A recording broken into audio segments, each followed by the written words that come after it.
Bueno, ahora vamos a ver las reacciones de eliminación. Hemos visto en clases anteriores las reacciones de sustitución nucleofílica alifática. Vamos a ver ahora las reacciones de eliminación. Estas van a ser inversas a lo que vimos ya mucho antes como reacciones de adición. Habíamos visto que, por ejemplo, a partir de la adición de un alqueno nos daba un compuesto que tenía algún tipo de átomo diferente. De esta manera, ahora lo que tenemos es la eliminación de ese grupo para dar un alqueno en particular. Ese mecanismo va a ocurrir de dos formas. Así como teníamos la sustitución nucleofílica unimolecular y la sustitución nucleofílica bimolecular, vamos a tener ahora las eliminaciones unimolecular que ocurren a través de varias etapas y una de ellas lenta, y la reacción bimolecular que ocurre en dos etapas. Bien, vemos acá un poco más detalladas los mecanismos para una E1 y una E2, que vamos a ver mucho más detallado que esto, y vamos a ver de qué depende cada una de las reacciones. Vemos acá, por ejemplo, que para un mismo sustrato, si yo realizo la reacción con metanol, obtengo el producto, ¿sí?, que va a ser un alqueno.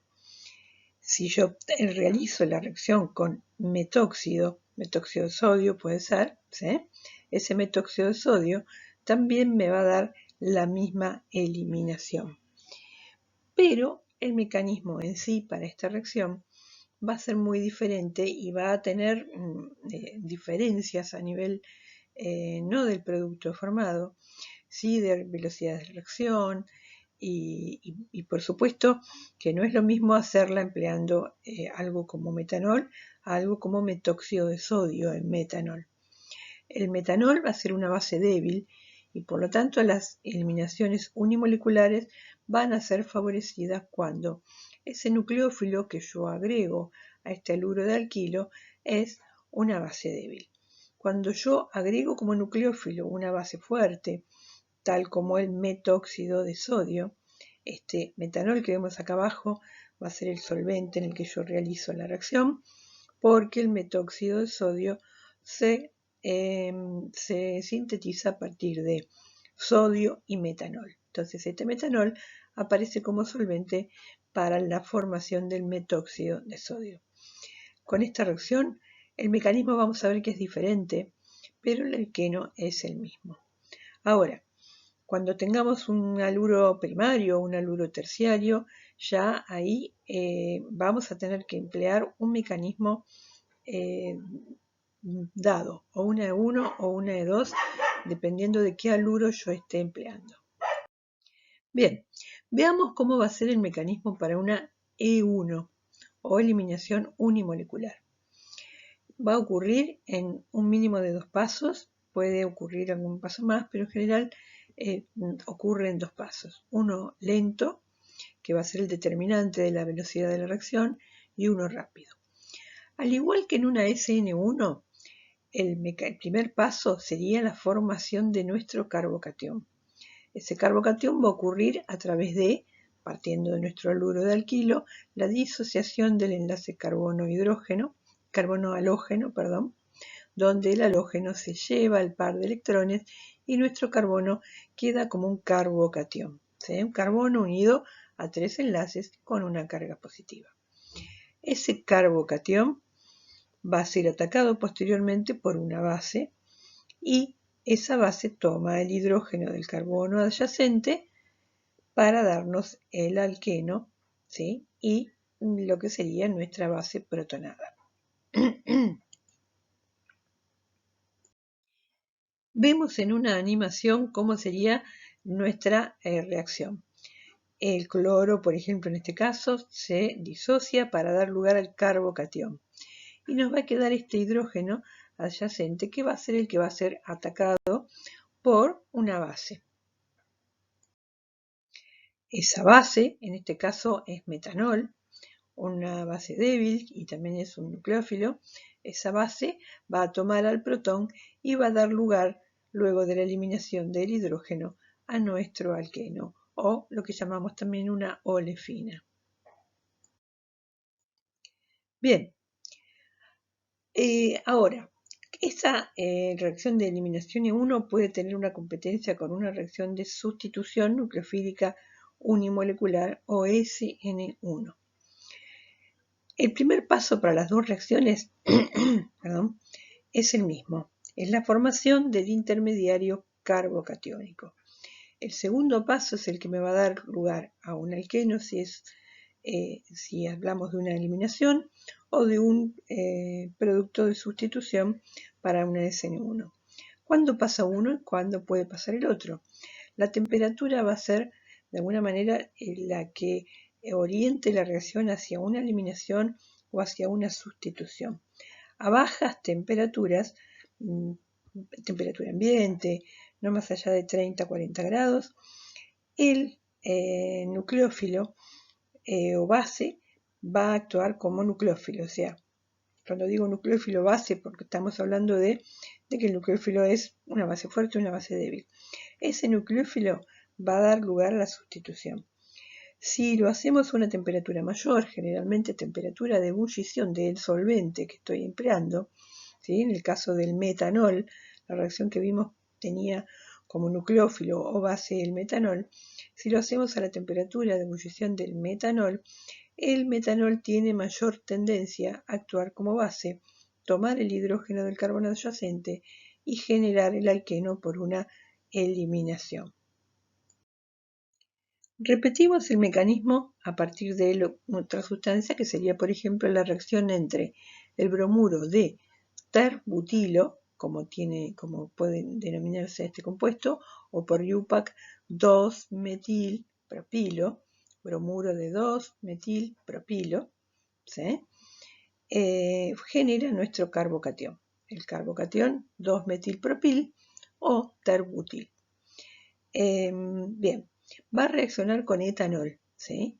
Si ese etanol tiene la habilidad para tomar el hidrógeno por una velocidad mayor, tomar al hidrógeno y entregar el par de electrones, donar el par de electrones para la formación de el doble enlace entre ese carbono y el carbono que tiene la carga positiva, nos generará el alqueno y el alcohol se quedará, digamos, en exceso como alcohol protonado.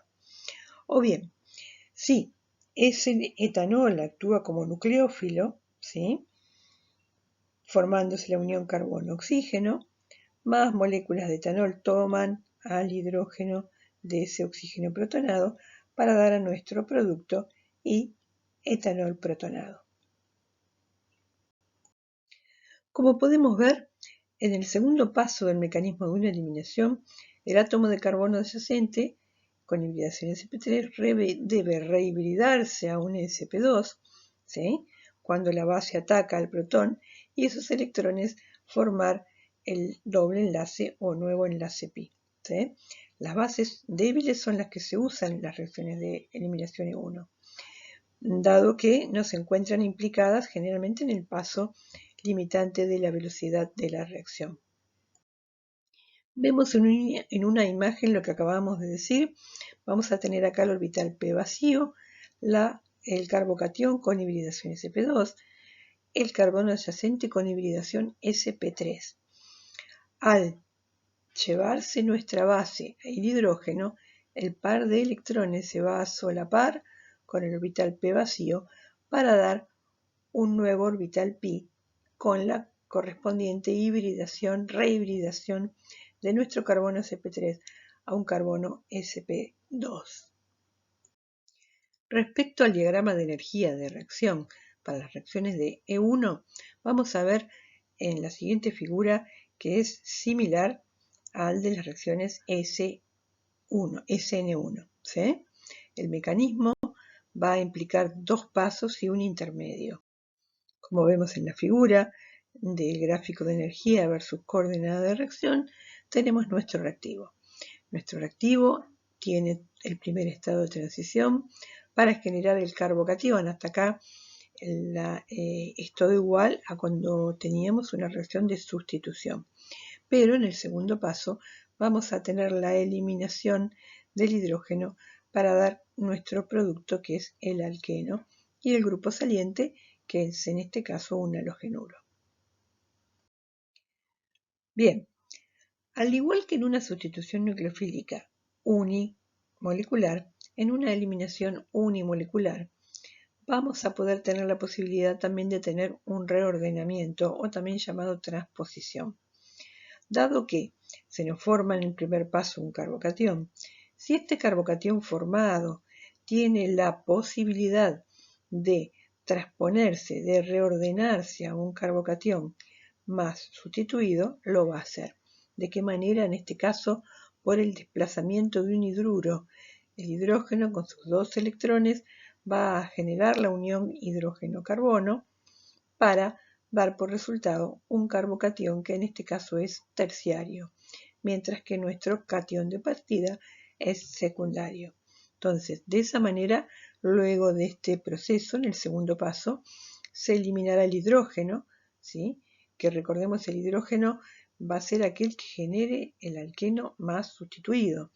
Acá tenemos a este hidrógeno, o podríamos eliminar un hidrógeno de estos dos metilos, pero si eliminamos un hidrógeno de los dos metilos, de alguno de los dos metilos, perdón, ¿sí? Nos daría el mismo producto, pero ese alqueno formado tendría menor sustitución que si eliminamos el hidrógeno de este carbono. Entonces, resumiendo, al igual que en una sustitución, también vamos a tener la posibilidad de un reordenamiento de carbocationes para dar un producto que va a ser diferente al que nosotros queríamos tener, pero que, bueno, es posible debido a la mayor estabilidad de un catión respecto a otro. Y también recordar que el producto formado va a ser aquel que genere el alqueno más sustituido.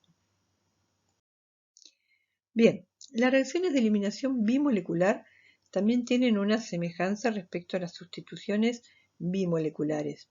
Vemos acá, por ejemplo, que si tenemos la reacción del bromuro de terbutilo, ¿sí? 3 metilos, y el carbono unido al bromo, vemos que si este reacciona con una base fuerte, metóxido de sodio, por ejemplo, este metóxido de sodio tiene mucho impedimento estérico para poder sustituirse, ¿sí? O sea, la reacción de SN2, recordemos, en un haluro terciario estaba muy impedida. Pero si este nucleófilo es una base fuerte, tiene mayor facilidad para sustraer al hidrógeno de un carbono adyacente, de alguno de esos 3 metilos, eliminar al bromuro como grupo saliente para dar como producto un alqueno. En ese caso vemos que la E2 muestra la misma preferencia de sustrato que la E1. Es más fácil en un terciario que en un secundario que en un primario. La diferencia con una eliminación unimolecular es que la base para una eliminación bimolecular tiene que ser una base fuerte, que tenga la habilidad de poder sustraer un protón rápidamente, y esa sustracción generará la formación del alqueno, porque el par de electrones genera la unión carbono-carbono. Existe en el medio una rehibridización a un carbono sp2 y la expulsión del grupo saliente, todo en el mismo paso de reacción. La velocidad de reacción va a ser igual a una constante por la concentración del haluro de alquilo por la concentración de la base, ¿sí? Al igual que en una SN2, la reacción bimolecular va a depender de la concentración de los dos reactivos. De esa manera tenemos en nuestro estado de transición la base que va a empezar a formar su unión con el hidrógeno del carbono adyacente, la unión carbono-hidrógeno que va a empezar a romperse, la formación del carbono-carbono doble y la eliminación del grupo saliente.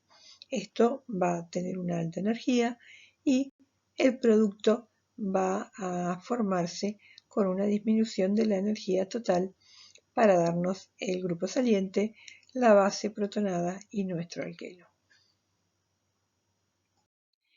En este caso, en una reacción de eliminación, Ya no tenemos formación de carbocatión, con lo cual no podemos tener productos generados por transposición.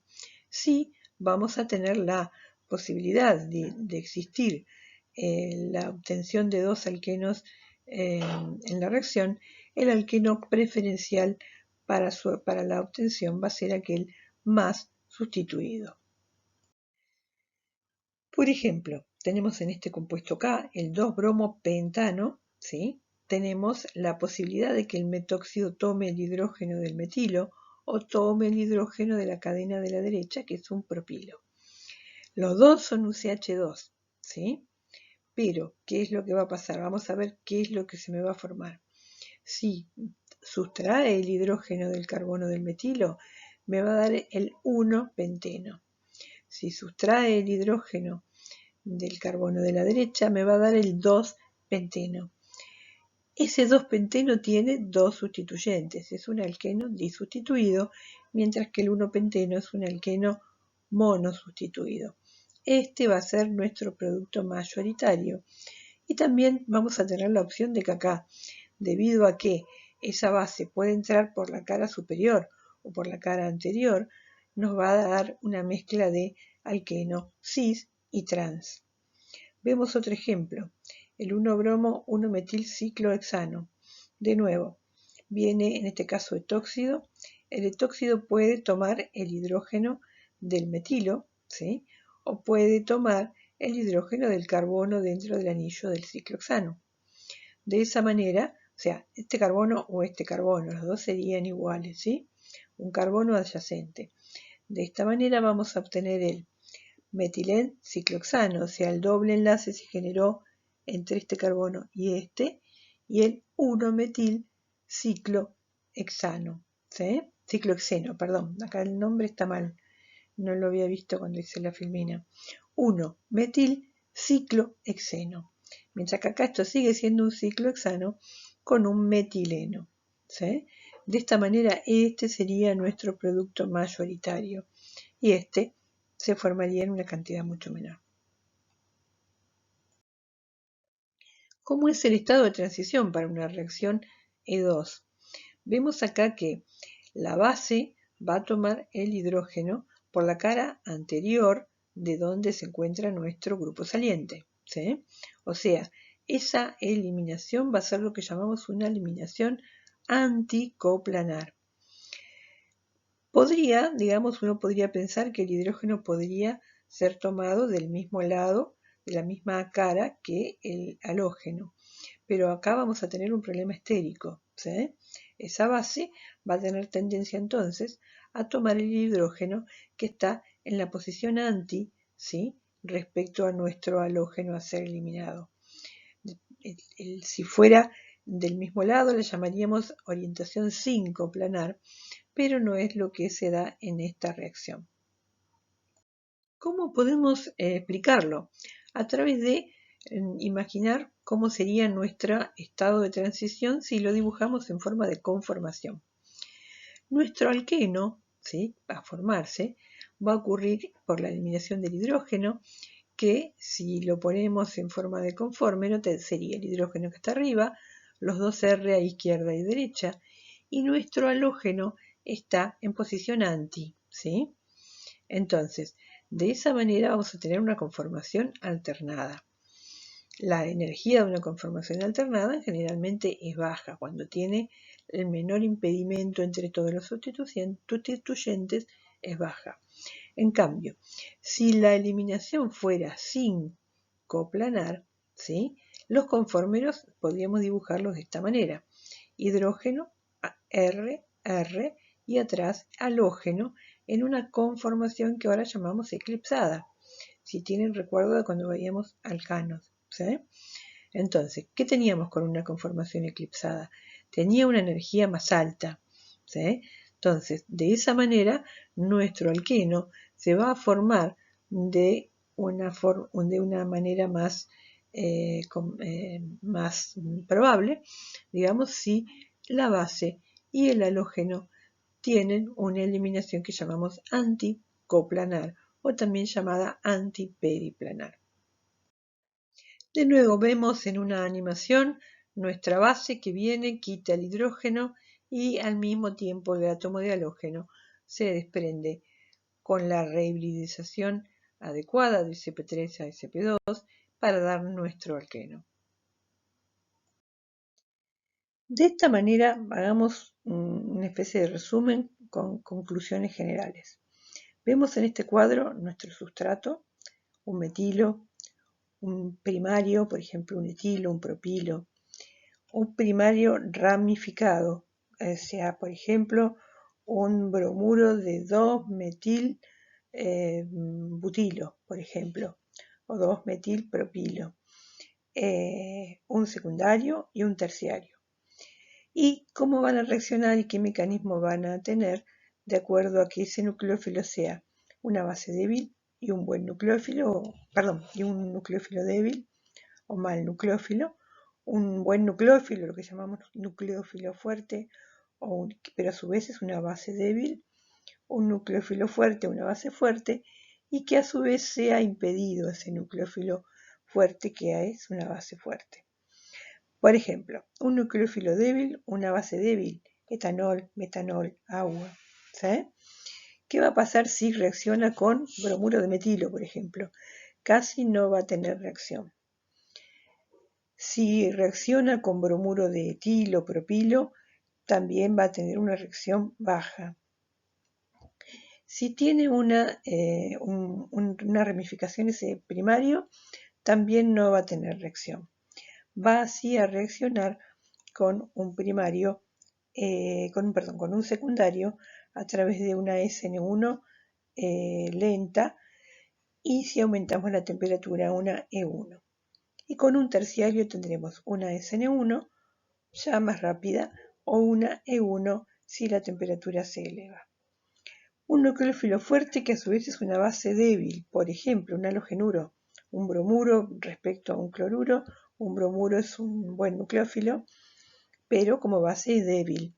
Es la base conjugada del ácido bromídrico, que es un ácido fuerte. Entonces va a ser un nucleófilo fuerte, pero una base débil. Va a tener una reacción de sustitución nucleofílica bimolecular con un haluro de metilo. Con los dos primarios, impedido y no impedido, va a tener una sustitución nucleofílica bimolecular. Lenta en el caso de que el primario ya empiece a tener impedimentos estéricos. En un secundario va a tener una SN2 lenta si ponemos un solvente aprótico, o una SN1 si ponemos un solvente prótico en la reacción. Y en un terciario sí, una SN1 que en competencia con una eliminación si la temperatura se eleva. Si el nucleófilo es fuerte y la base, y a su vez es una base fuerte, por ejemplo, metóxido de sodio, etóxido de sodio, son buenos nucleófilos y son buenos como base, son fuertes como base. Para un metilo, en el metilo no hay hidrógenos para generar una eliminación, no hay hidrógenos adyacentes. El bromuro de metilo tiene un carbono con 3 hidrógenos, no podemos sacar hidrógenos de ningún carbono adyacente. De esa manera va a haber una sustitución nucleofílica bimolecular, porque el nucleófilo es excelente nucleófilo. Si el primario también no está impedido, recordemos, un bromuro de etilo o un bromuro de propilo, también vamos a tener una SN2. Si ya ese primario tiene una ramificación, por ejemplo, bromuro de 2-metil butilo, vamos a tener como mecanismo preponderante en la eliminación E2. En un secundario una E2, en un terciario una E2. O sea, a medida que esto es una base fuerte y empezamos a tener algún tipo de impedimento estérico para que esa base pueda entrar como un nucleófilo, tenemos una eliminación bimolecular. ¿Qué pasa si esa base fuerte es a su vez una base impedida? Por ejemplo, un terbutóxido, carbono unido a un oxígeno con 3 metilos. Para el haluro de metilo, de nuevo, no podemos eliminar ningún hidrógeno, va a haber una sustitución nucleofílica bimolecular. De ahí para adelante, todos aquellos que tengan una base fuerte, que a su vez sea una base voluminosa, una base impedida, como podemos llamar, vamos a tener una eliminación bimolecular en la mayoría de todos los sustratos. Vemos por último una reacción de eliminación que llamamos eliminación de deshidrohalogenación para dar alquinos. Esa deshidrohalogenación puede suceder en un dialuro vecinal, que es cuando tenemos los dos haluros en carbonos adyacentes, o un dialuro geminal, cuando los dos halógenos están en el mismo carbono. Si alguno de estos dos dialuros reaccionan con una base fuerte, rápidamente se va a obtener lo que llamamos haluros de vinilo, que son compuestos que pueden ser aislados como tales, y nos queda todavía un hidrógeno y un halógeno para generar una segunda eliminación. Esa segunda eliminación es más lenta y necesita muchas veces temperatura, ¿sí? Calor y condiciones básicas, que sigamos teniendo una base fuerte. Si tenemos una segunda deshidrohalogenación, vamos a tener como producto un alquino. Con lo cual, una reacción de eliminación de un dialuro nos puede dar como producto final un alquino. Como dijimos, la primera es rápida, la segunda es lenta, pero dependerá de las condiciones de reacción que tengamos, ¿sí? Y con esto damos por terminado las reacciones de eliminación más comunes que podemos encontrar.